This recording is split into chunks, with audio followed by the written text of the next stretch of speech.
Hey YouTubers, this is Ninth Prince with the second in our Advice for Dads video series. And we're going to concentrate on one theme today, and that is managing your engagements. In other words, depending on the type of weapon you have, you want to make sure that you engage your opponents at the appropriate range. So what I'm using here is going to be the AA-12, which is an extremely short-range weapon. So I'm going to want to keep all of my engagements, if I can, to a very short range. Now, one thing I should mention is this gun is absolutely horrible for sort of the vast majority of its life, you might say. But once you get this gun up to like level 24, 25, something like that, where you start to get extended mags and range, the gun becomes actually very good.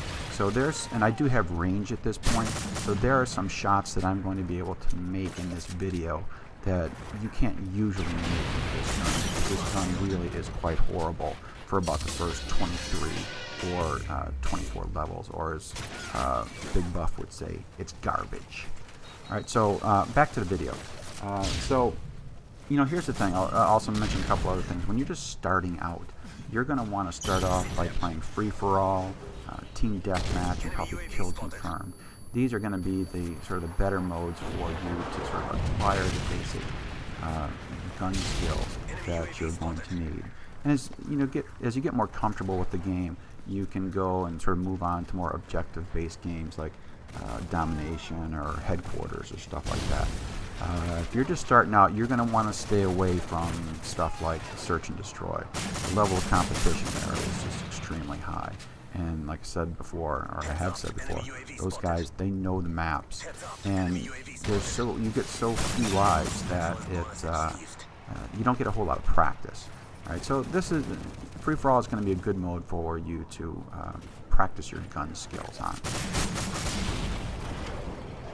Okay, so let's see, where am I at? So I'm just trying, I mean, this is a small map, and I'm just trying to stay in a relatively small area so that I can keep my opponents close to me.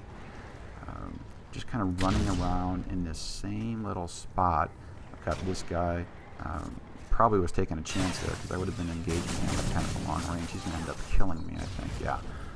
So, but I keep spawning back in this area, which is basically exactly where I want to be, given the gun that I have. Again, it's extremely short range. One thing about the AA-12, that, you know, when you're playing against these young kids, for whatever reason, getting killed by the AA-12 just really pisses them off. And so you kill somebody with the AA-12, you know, people will start yelling over their headphones or microphones. They'll start screaming at you, calling you names, this, that, and the other thing. But basically what we're talking about is getting somebody on tilt. And for those people who play poker out there, that's what you're looking to do.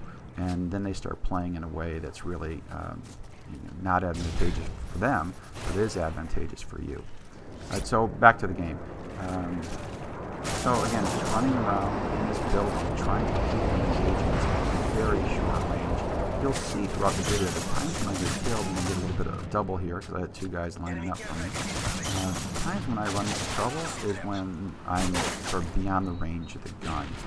And again, this is an extremely short range gun. This map probably works best for submachine guns and shotguns. But again, I'm trying to keep everything nice and close here, which, given how I'm spawning, is a pretty easy thing for me to do.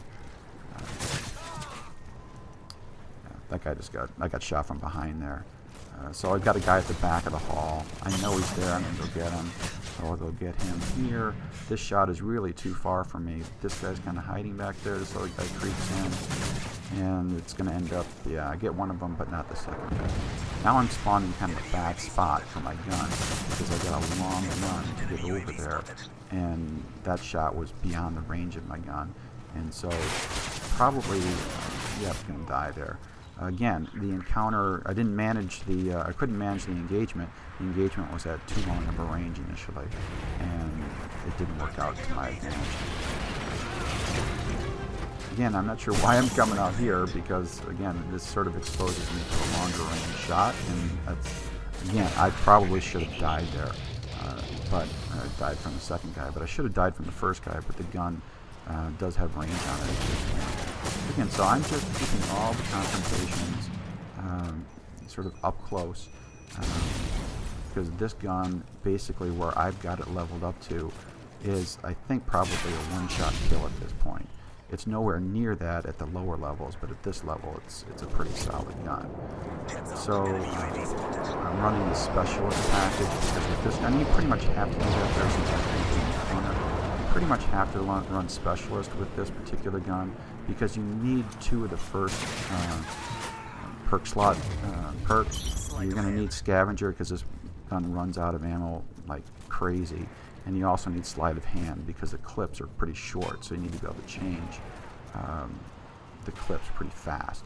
So invariably this gun, as far as I can tell, it's just basically a gun you use with the specialist strike package, which is pretty much what I run about 95% of the time anyway, so for me it's fine. I'm going to chase this guy down, see what happens. Giving myself away, which wasn't good with a miss, but I end up getting him anyway because I've got a better gun than he does. And let's see, kills here. Somebody's going to take a shot at me from down the hall. Now I know he's too far away from me for me to engage. I'm going to he's going to throw a nade down here. He's not going to get me. I'm going to take a peek around the corner. I'm going to confirm that he's too far away. I'm going to wait a few seconds. I'm going to pre-fire and come around the corner and get him. And I was a little bit lucky because he was at pretty long range. And again, the reason I'm pre-firing is because I don't know where my game reality is relative to the host game reality, so I could be a little bit behind. So I'm just going to pre-fire so that when I come around that corner, I'm sure to get him. So I think I ended up something like 26 and 17 or something in this game. But again, the main point of this video is just to highlight the fact that you want to make sure you manage your engagements in a way that's appropriate for the weapon that you're using. In this game, I was using a short-range weapon, so I try to keep all of my engagements as short as possible.